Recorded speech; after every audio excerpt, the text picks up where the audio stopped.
What's up, mainframers?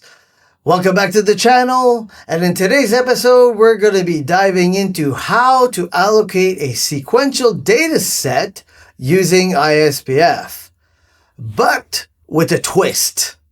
We're not just allocating one, we're going to be populating it with data with a little help from AI. But the show doesn't end there. We're going to be processing this data using a JCL job that is already running a precompiled custom Cobol program. So stay till the end of this episode. I'll show you how it's done. You don't have access to a mainframe? Not a problem. Click the link in the description down below where I show you how to install the Hercules emulator that runs the MVS 3.8 software. So you can install it and follow along with me and start your mainframe journey today. Now that we got the introductions out of the way, let's get started.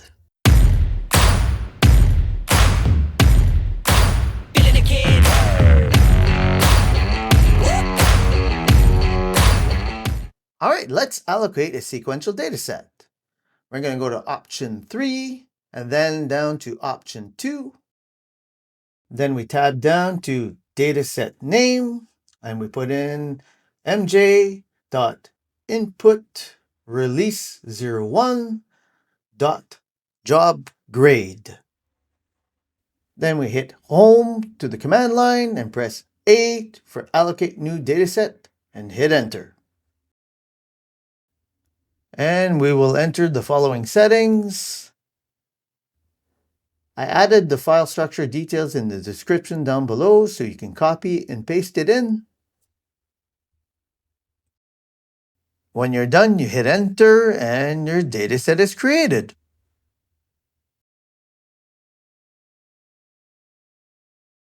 So next, let's take a look at our dataset. We go to option equal 3.4 and we type mj.input_release01, hit enter. We tab over to the dataset and press edit and hit enter. So I already went ahead and populated the layout with sample data that meets the program specifications.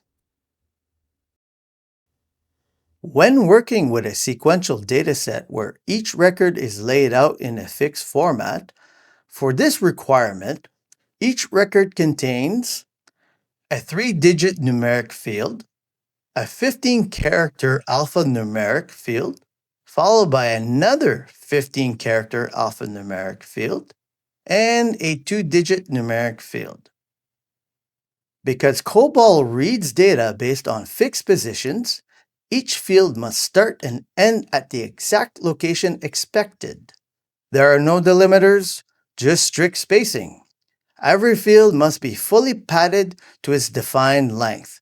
Numeric fields with leading zeros and alphanumeric fields with trailing spaces. Now let's get some data. We'll have to tell my AI assistant what the requirements are. I opened my AI assistant and typed in the following prompt to produce records of 50 rows. Then we'll let the assistant do its thing.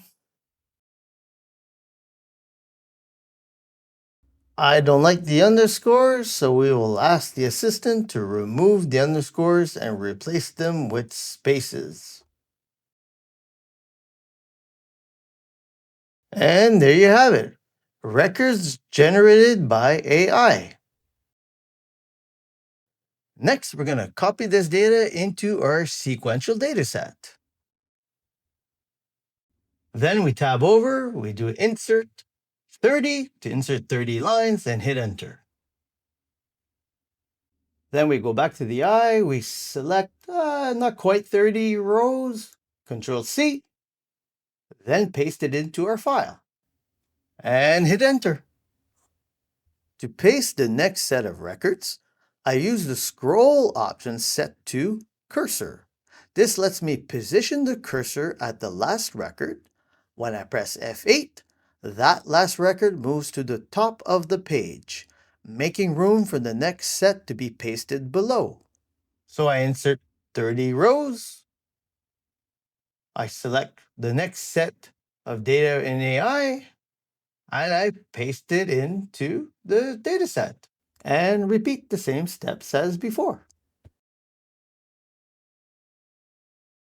And don't forget to save your work. All right. Let's forgive my assistant for a second. As you can see, the data is misaligned. And if I was to run this in its current state, the job will append. So let's fix this data. From the command line, I type COLS to turn on the columns indicator. As you can see, from column 4 and 5, there's an empty space.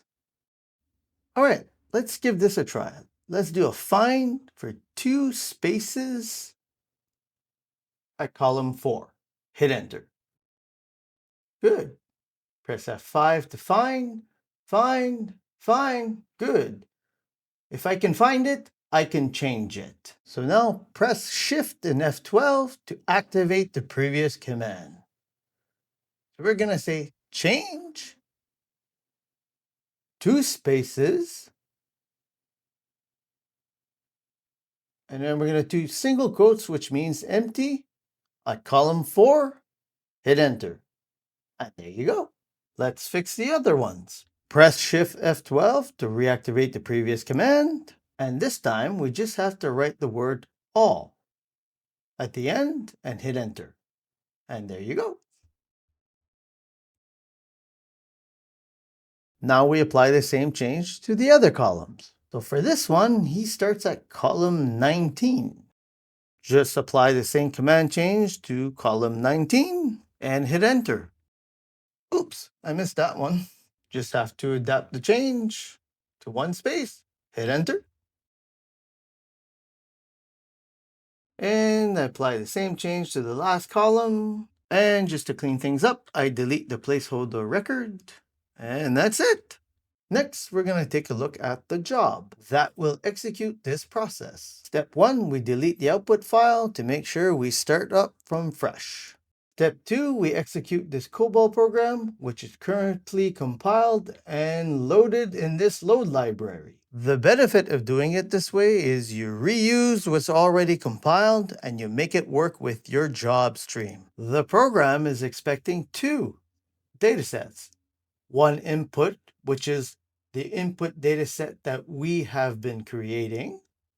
And the output dataset is what's being created after the data has been processed. You type sub from the command line to submit the job and hit enter.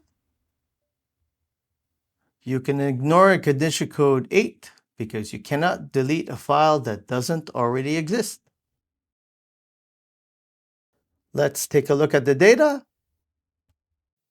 The program reads each record score, evaluates it against a grading scale, and assigns the appropriate grade, automatically transforming raw data into meaningful results.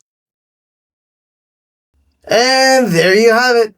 Dataset allocated, data generated, job executed, results delivered. I think my job is done. If this tutorial helped you, then I'd like to ask you to smash the like and subscribe button down below to be notified when new tutorials are coming your way. Drop a comment if you'd like to see more Cobol or JCL content. Till then, I will see you later.